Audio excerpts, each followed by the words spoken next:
Okay, we have a look at question 14. Waves from a point source pass through an area that is 2 cm wide. Right, so this is the area that is 2 cm wide.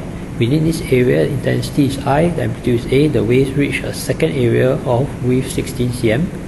Right, what's the intensity and amplitude of the waves when they reach the second area? Okay, so firstly, we need to know what this length is here. Right, why? Because you're interested in this area. Alright, so if I know this 2 cm and this 16 cm, right, by similar triangles, actually, if I name this L, right, where L is some arbitrary constant that I assign to this length, right, then this thing must be 8L, right, because this length becomes 8 times bigger, so this length must become 8 times bigger as well.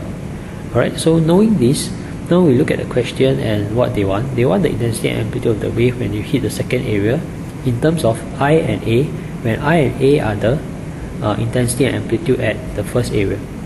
Right, so the thing we need to use is, the equation that we need to use is I equals to P over area. Right, note that this is area, okay, this is amplitude. Alright, so in this question, be careful, right, don't confuse the two, they're different. Okay, so knowing that I equal P over A and that whatever power here is shared around this whole square at all the points, okay, shared around all this whole area of the square, right, then later on as they move over here, it's shared over this bigger square. So I will expect naturally, number one, that I prime, which is the intensity here, is less than I, because the same power is shared over a bigger area. Right, obviously if the same power is shared over a bigger area, intensity is less, right, and hence the amplitude must be less as well. Right, however, it must also be said that the power that is shared over this whole region is now shared over this whole region. So the power at this area, this whole area over here, okay, let's call it P naught, must be equal to the power at this region over here. I call it P prime. Alright, so P naught represents the power over this whole area, P prime represents the power over this whole area, and knowing that power is intensity times area, okay, I power at the why I call it PO is power at the original square. Right, so power at the original square is I naught times area naught. Okay, area naught can be given by L, okay, the arbitrary value we assign, okay, multiplied by 2 cm, okay, multiplied by I naught, okay, which can be replaced by I because they in the question they give it as I. Right, and for this region the area will be 8L times 16. Right, and of course I prime is what we are interested in. So like I said, I naught can be replaced by I, and if you simplify this equation, you get I prime, which is the intensity here, to be I over 64.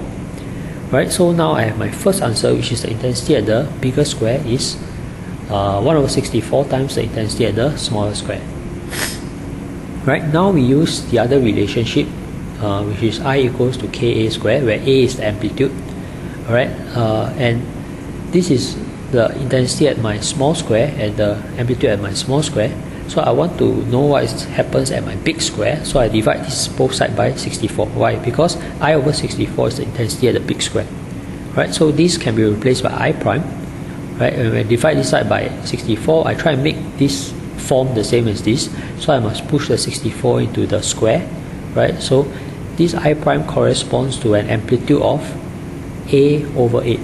Right, so I know my amplitude at the bigger square must be A divided by 8. Right, comparing this equation with this equation.